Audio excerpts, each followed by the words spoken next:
আসসালামু আলাইকুম ওয়া রাহমাতুল্লাহ। আলহামদুলিল্লাহ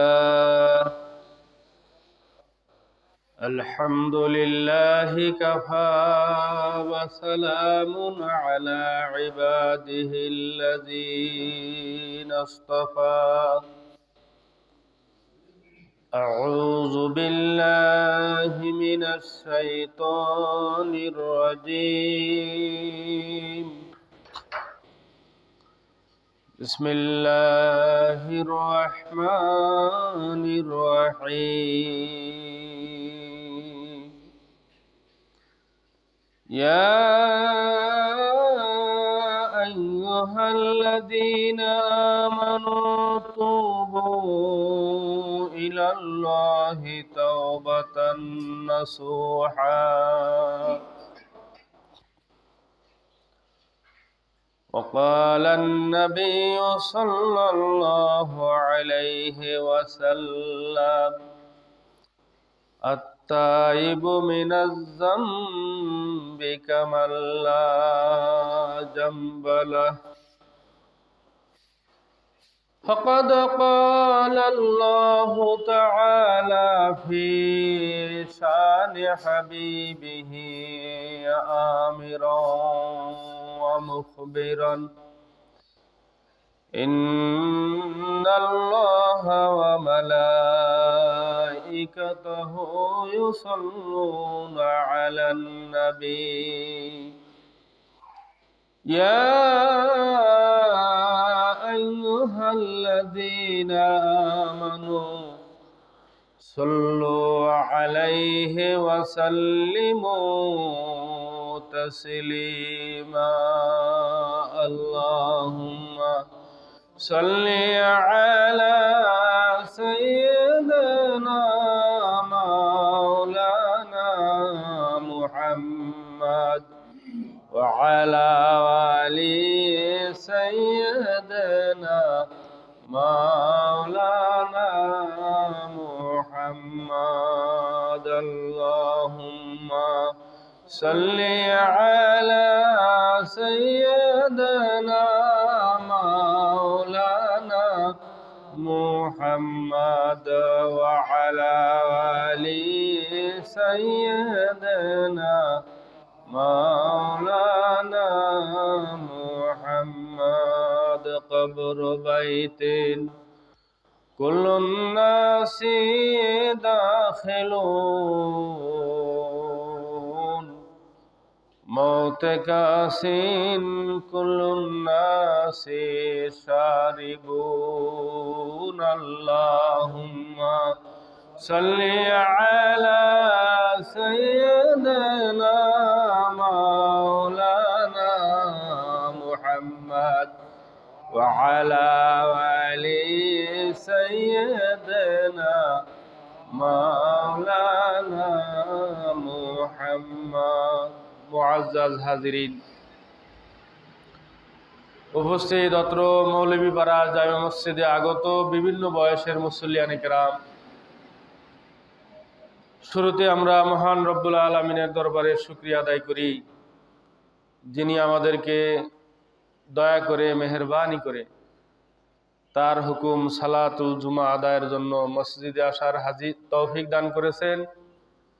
সেই মহান রব্বুল আলামিনের দরবারে মহব্বতের সাথে আমরা উচ্চারণ করি আলহামদুলিল্লাহ।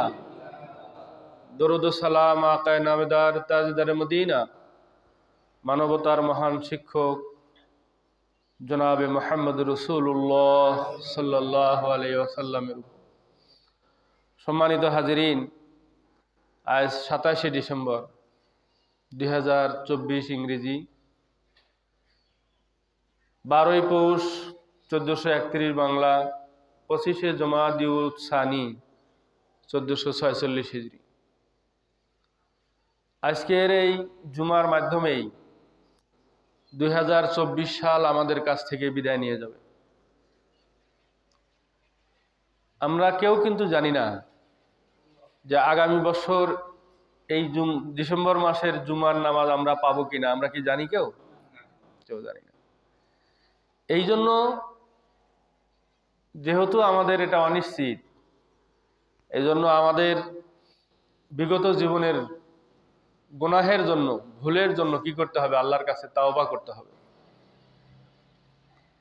আল্লাহর কাছে ক্ষমা প্রার্থনা করতে হবে, আল্লাহর কাছে মাফ চাইতে হবে যে আল্লাহ, বিগত বৎসরের, বিগত জীবনের গুনাহগুলো তুমি কি করে দাও? মাফ করে দাও।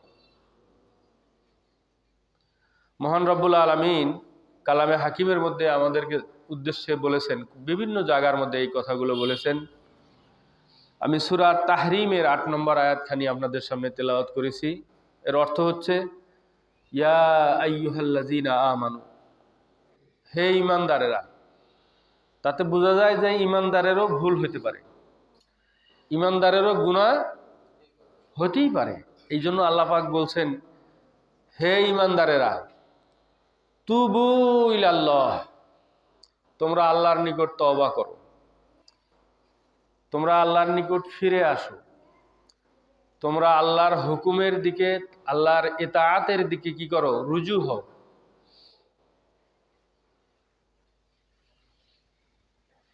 কিভাবে ফিরে আসবা? তাওবাতান নাসুহা, একবারে বিশুদ্ধ তওবা, একনিষ্ঠ ফিরে আসা, একবারে ফাইনালি ফিরে আসা। তাহলে আল্লাহ রাব্বুল আলামিন মুমিন বান্দাদেরকে বলছেন যে আমি আল্লাহ ওয়ালিউল মুমিনিন, আল্লাহ হচ্ছে মুমিনদের কি? ওলি, বন্ধু। আল্লাহ হচ্ছেন মুমিনদের বন্ধু।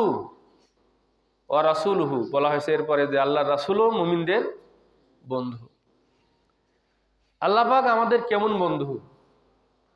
আসলে একটু যদি হৃদয় দিয়ে আমরা অনুভব করি, আমাদের দেখেন কত আপনজন হাতের কাছে। স্ত্রী আপনজন না? প্রায় 20, 30, 40, 50, 60 বছর আমাদের সাথে একই বিছানায় থাকি। আপনি আমি মারা যাওয়ার পরে এত আপন স্ত্রী কি আমার সাথে কবরে যাবে? তাহলে কেমন বন্ধু? এই যে মেয়েকে কত আদর দিয়ে যত্ন দিয়ে মানুষ করতেছেন, ছেলেকে কত আদর যত্ন দিয়ে মানুষ করতেছেন, একটা ছেলে বা একটা মেয়ে আমার আপনার সাথে কবরে যাবে? অনেকে বন্ধুর জন্য কত কিছু করতেছি আমরা, বিশেষ করে ইয়াং জেনারেশন।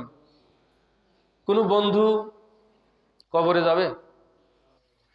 শুধু তাই নয়, এক সময় ভুলেই যাবে যে আপনার কবরটা কোন জায়গায় ছিল।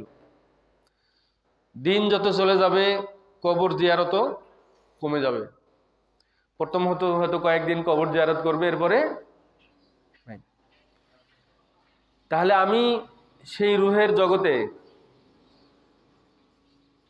আলমে আরওয়াহ রুহের জগতে যখন ছিলাম, তখনও আমার বন্ধু ছিলেন সেই আল্লাহ। আমি যখন মায়ের উদরে ছিলাম, তখনও কিন্তু আমার বন্ধু ছিল আমার আল্লাহ। এই ত্রিমুখী অন্ধকারের মধ্যে আল্লাহ রাব্বুল আলামিন আমার খাওয়ার ব্যবস্থা করছেন, আমার বড় হওয়ার ব্যবস্থা করছেন, আমার রক্ত মাংস শরীর সবকিছু গড়ানোর ব্যবস্থা করছেন মহান রব্বুল আলামিন। এই দুনিয়ায় যতদিন বেঁচে আছি আল্লাহ পাকই আমাকে দেখতেছেন। অনেক কঠিন বিপদের সময় কেউ পাশে আসে না, মহান রব তিনি আমাকে ভোলেন না। তিনি আমার সাহায্যে, তিনি আমার প্রতি রহমত বর্ষণে কখনো কার্পণ্য করেন না। আবার আমি এই গোলামকে যখন কবরের মাটিতে রেখে আসবে, কবরের স্থানে বাসতলায়, আম গাছতলায়, ওই কলা গাছতলায় আপনাকে আমাকে যখন রেখে আসবে, কেউ আপনার সাথে থাকবে না, কেউ আমার সাথে আপনার সাথে থাকবে না। একমাত্র সেই আল্লাহ ওয়ালিউল মুমিনিন, মহান রব, তিনি মুমিনদের বন্ধু। সেই আল্লাহই আপনার শুরুতেও তিনি বন্ধু ছিলেন, মাঝখানেও তিনি বন্ধু ছিলেন, আগামী দিনের আপনার একাকিত্ব জীবনের মধ্যে তিনি একমাত্র বন্ধু, তিনি একমাত্র ভরসা। এই জন্য আজকে আমাদের বছর শেষে আমাদের অনুশোচনা করতে হবে, আমাদের অনুতাপ করতে হবে, আমাদেরকে সেই মহান রবের কাছে ফিরে আসতে হবে, যে মহান রব আমার আগেও বন্ধু ছিলেন, এখনো বন্ধু আছেন, আগামী দিনেও তিনি আমার বন্ধু থাকবেন। আমরা হয়তো অনেকেই মনে করি যে মুখে মুখে খালি আস্তাগফিরুল্লাহ আস্তাগফিরুল্লাহ আস্তাগফিরুল্লাহ এটা পড়লেই মনে হয় তওবা হয়ে যায়। আসলে তওবার এটা সঠিক অর্থ না, এটা একটা মাত্র পার্ট। আস্তাগফিরুল্লাহ মানে কি, আমি হে আল্লাহ আমি আপনার কাছে ক্ষমা প্রার্থনা করতেছি। এখন কি ক্ষমা প্রার্থনা করতেছেন এটা যদি মনে মনে আপনি স্মরণ না করেন যে আমি তো অমুক ভুলটা করেছিলাম, আমি হয়তো যৌবনে ওই ভুলটা করেছিলাম, অফিসে ওই ভুলটা করেছিলাম, দোকানে ওই ভুলটা করেছিলাম, রিক্সাওয়ালার সাথে, বাসের ড্রাইভারের সাথে, কন্ট্রাক্টরের সাথে এই ভুলটা করেছিলাম,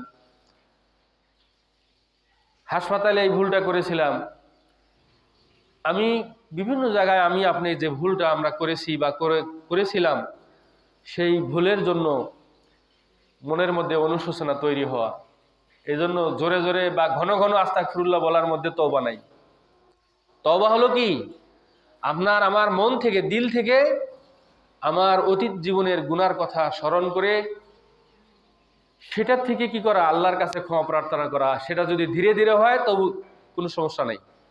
আমি যদি ধীরে ধীরে তওবা করি, আস্তাগফিরুল্লাহ রাব্বি মিন কুল্লি যামবি ওয়া আতুবু ইলাইহি লা হাওলা ওয়ালা কুওয়াতা ইল্লা বিল্লাহিল আলিয়্যিল আযীম।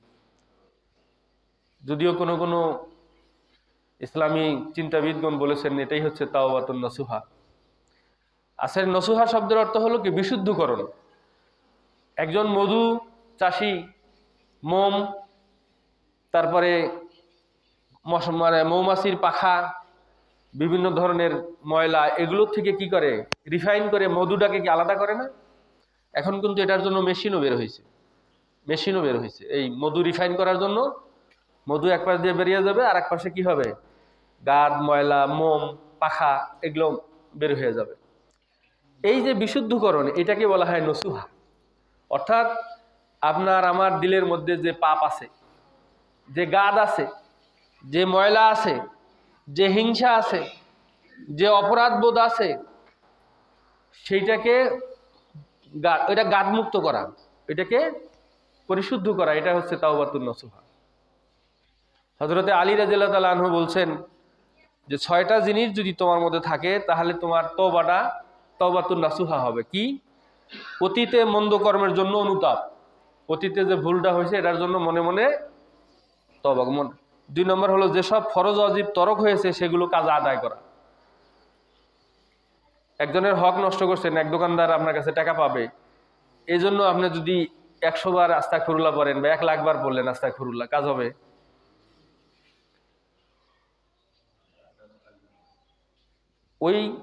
ওখানে তওবাটা কি, ওই দোকানদারের পাওনাটা পরিশোধ করে দেওয়া, এটাই হলো তওবা।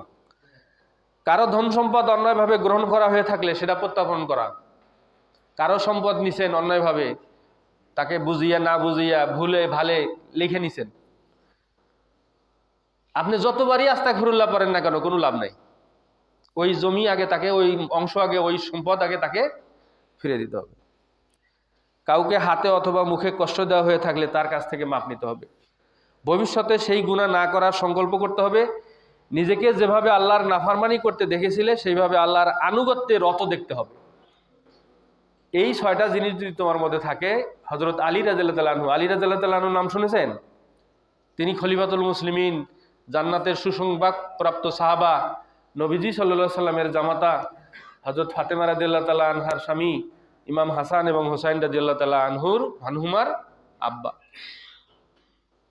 সেই আলী রাদিয়াল্লাহু তাআলা আনহু তিনি বলেছেন যে এই শর্তগুলো যদি তোমার পূরণ হয় তাহলে তো সেটা হবে তোমার তাওবা নাসুহা। ইমাম কালবি রহমতুল্লাহ আলাইহি তিনি বলছেন যে মুখে ক্ষমা প্রার্থনা করা, অন্তরে অনুশোচনা করা এবং অঙ্গ প্রত্যঙ্গকে ভবিষ্যতে সেই গুনাহ থেকে বিরত রাখার নামই হচ্ছে তওবা। মুখে স্বীকার করা যে আমি এটা ভুল করছি, তারপরে অন্তরে সেটার জন্য অনুশোচনা করা যে আমি আর এই ভুলটা করব না, আগামীতে সেই ভুল কাজে আর হাত না দেওয়া, এটার নাম হচ্ছে কি? অনুশোচনা, তওবা। হাসান বসরি রহমতুল্লাহ আলাইহি তিনি বলছেন বিগত কর্মের জন্য অনুতপ্ত হওয়া এবং ভবিষ্যতে তার পুনরাবৃত্তি না করার পাকাপোক্ত ইচ্ছা করার নামই হচ্ছে তাওবাতুন নসুহা। অতীতে যে ভুলটা আপনি করছেন আল্লাহর কাছে ওটা মাফ চাবেন বা ক্ষমা প্রার্থনা করলেন, আগামী দিনে এই ভুল আর আমি করব না, এইটা আপনার নিয়ত করতে হবে। এটার নাম হচ্ছে তাওবাতুন নসুহা। এইরকম তওবা যখন কেউ করে, তখন আল্লাহর নবী সাল্লাল্লাহু আলাইহি সাল্লাম তার ব্যাপারে বলেছেন কি, আর তাইবু হাবিবুল্লাহ, তওবাকারী হচ্ছে কি আল্লাহর হাবিব, আল্লাহর বন্ধু। আচ্ছা, তওবাকারী আল্লাহর বন্ধু, আর আল্লাহ কার বন্ধু? একটু আগে যেটা বললাম, আল্লাহ ওলিউল মুমিনিন, আল্লাহ হচ্ছে মুমিনদের বন্ধু। আল্লাহ মুমিনদের বন্ধু। আর মুমিন যদি কি হয়, তওবাকারী হয়, তাহলে সে কি হয়? আল্লাহর বন্ধু। আর আল্লাহর বন্ধুত্ব ছাড়া বলেন এই কবরের এই অথই জীবনে, মানে এই লম্বা জীবনে আপনার আমার দেখার মতো কে আছে বলেন তো?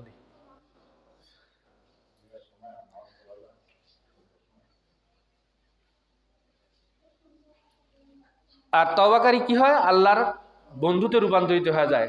তা আল্লাহর বন্ধু যদি কেউ হতে পারে, তখন তার কবরটা কি আর কবর থাকে?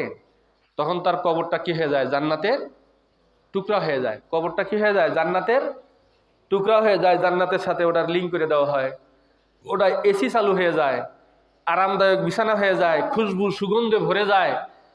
তখন আর তার এই কবরটা কি থাকে না, ওই বাঁশতলা, আমতলা বা কলা গাছতলার যে দুর্গন্ধময় জায়গা, এই দুর্গন্ধময় জায়গা আর সেটা থাকে না।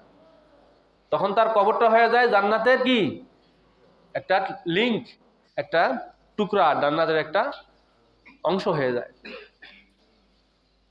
আল্লাহ রাসূল আরো বলছেন, আত-তাইবু মিনাজ জামবি কামাল্লা জামবালাহু, একজন তওবাকারী ব্যক্তির উদাহরণটা এরকম যেন তার জীবনে গুনাই করে নাই, মানে তার তওবাই তার কোনো গুনাই নাই।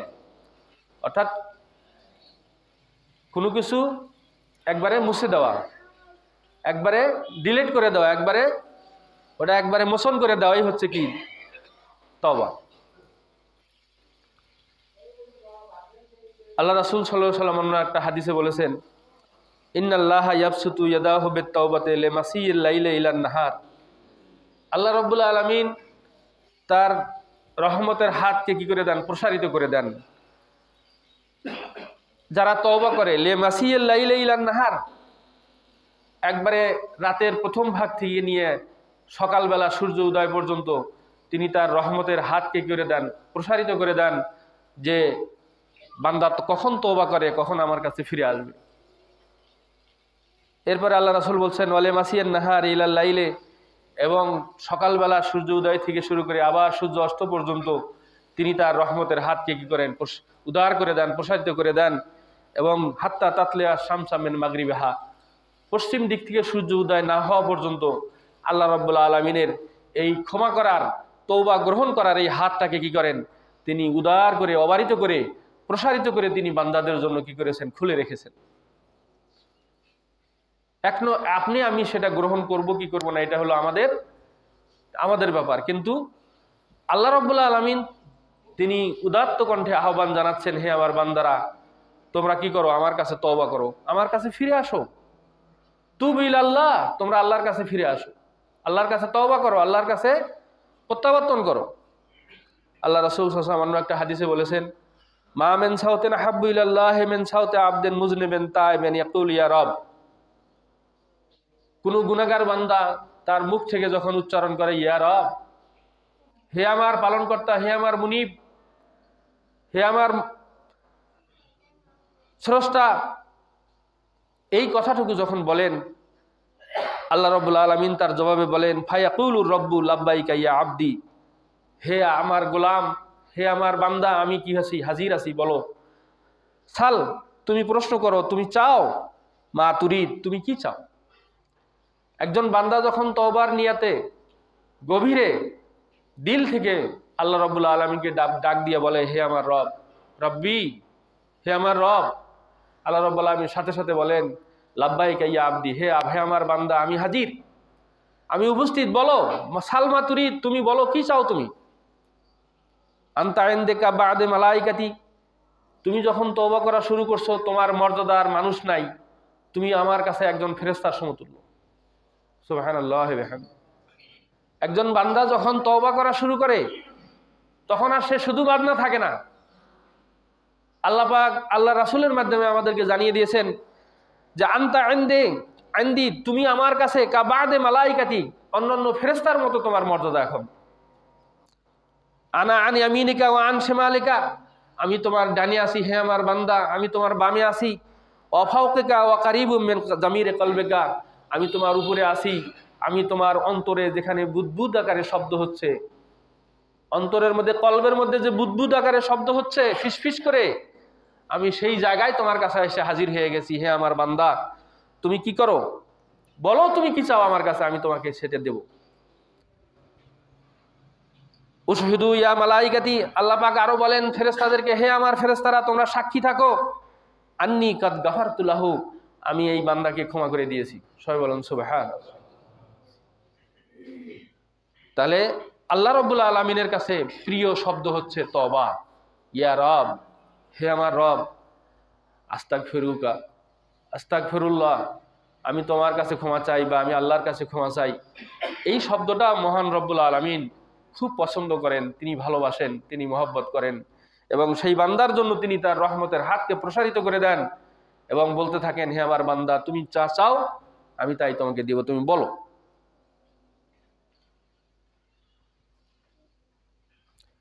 অন্য একটা হাদিস আল্লাহ রাসূল সাল্লাল্লাহু আলাইহি ওয়াসাল্লাম বলছেন, ইকবালুত তাওবাতাল আবদা মা লা ইগারগার, একজন বান্দার তওবা ততক্ষণ পর্যন্ত কবুল হয় যতক্ষণ পর্যন্ত তার মৃত্যুর ফেরেশতা তার জাকানদানি শুরু হয়, তার গলার মধ্যে যখন গড়গড় শব্দ শুরু হয়ে যায় তখন আর তওবা কবুল হয় না।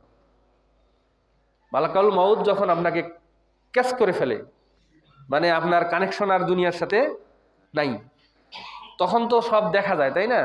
প্রত্যেকটা মানুষই কিন্তু দেখতে পাবে, এটা কোনো ইয়া না, প্রত্যেকটা মানুষই দেখতে পাবে এখন তার পরবর্তী পরিণতি কি, পরিস্থিতিটা কি হচ্ছে।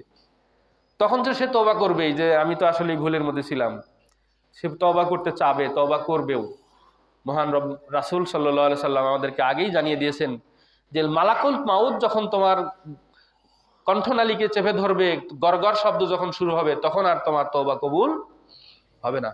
আগের হাদিসে যেটা শুনছেন, হাত্তা তাতলে আল শামসা মিন মাগরিবিহা, পশ্চিম দিকে যখন সূর্য উদয় হবে তাদেরও তওবা কবুল আর হবে না। সম্মানিত ভাইয়েরা আমার, বছরের শেষ জুমা, আমি ইচ্ছা করে এই কথাটা এই জন্য বললাম, এই আলোচনাটা এই জন্যই আমি নিয়ে আসলাম যে আমার জীবনেও তো অনেক ভুল হয়ে গেছে, আমিও তওবা করতেছি আল্লাহর কাছে, আল্লাহ আমার অতীত জীবনের ভুলগুলো ক্ষমা করে দাও। আপনাদেরকেও স্মরণ করিয়ে দিলাম যে 2024 সালের 27 ডিসেম্বর শেষ জুমা, আগামী জুমায় আমরা 2025 সালে স্বাগতম জানাবো। আমরা আমাদের বিগত বছরের সমস্ত গুনার জন্য আল্লাহর কাছে ক্ষমা চাই। আর ক্ষমাটা কিভাবে চাবো? যেটা আল্লাহর সাথে সম্পর্কিত সেটা আল্লাহর কাছে মাফ চাবো, যেটা বান্দার সাথে সম্পর্কিত সেটা বান্দার হক তার কাছে পৌঁছে দেব। বান্দার হক এটা পৌঁছে না দেওয়া পর্যন্ত আপনি যতবারই ইস্তেগফার করেন আল্লাহর দরবারে আপনার তওবা কবুল হবে না। ওটার উদাহরণটা একটু ছোট্ট করে বলি। আপনার কলসির মধ্যে বা কূপের মধ্যে যদি ইঁদুর পড়ে, এখন ওই ইঁদুর না তুলে আপনি যদি পানি যতবারই বদলান, নতুন পানিও যদি দেন ওই কলসির মধ্যে, ওই পানি কি ইয়া হবে, এই খাওয়ার উপযোগী হবে? আর যদি ইঁদুরটা ফালিয়ে দেন তুলে, তাহলে একবার পানি বদলাইলে বা দুইবার পানি বদলালেই কি হয়ে যাবে? পানি খাওয়ার মতো উপযোগী হয়ে যাবে। আপনার কাছে আলুর দোকানদার টাকা পায়, আপনি ঘরে মসজিদে বসে বসে তসবিহ আস্তাগফিরুল্লাহ পড়তেছেন 100 বার। আলুর দোকানদারের টাকা পায়, আপনি মসজিদে বসে বসে আস্তাগফিরুল্লাহ পড়তেছেন, লাভ হবে? বনের জমি লিখে নিছেন চুপ করে, আপনি মসজিদে বসে বসে একবারে ইতিকাফও যদি থাকেন আপনি, কোনো লাভ হবে না। ওইটা আগে দেন, ওইটা আগে বুঝিয়ে দেন। এই কথাগুলো আমি ইমাম হিসাবে আপনাদেরকে বারবার সতর্ক করি, অনেকবার বলেছি, কেউ কেউ হয়তো বিরক্ত হতে পারেন।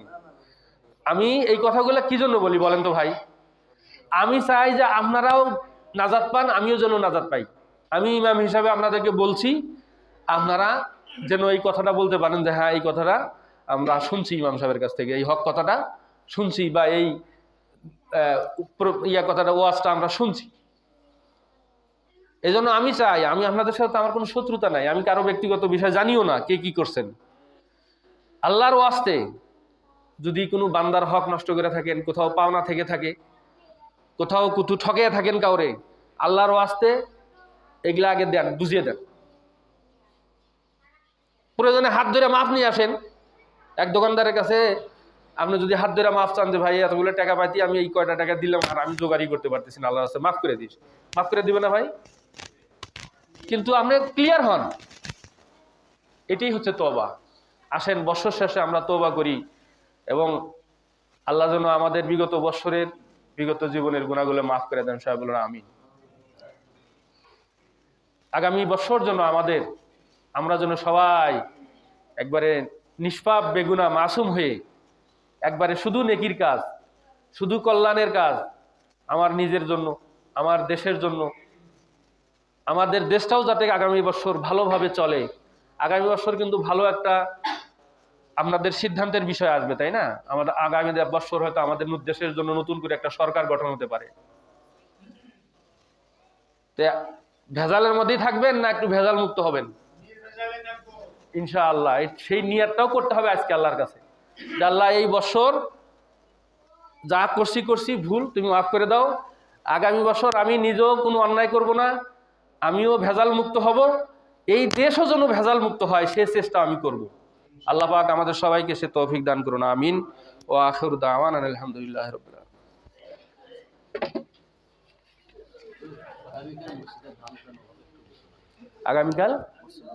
আগামীকাল মসজিদের ধান কালেকশন হবে, আপনারা সকলেই একটু বাসায় বলে যাবেন, না হলে থাকলে নিজে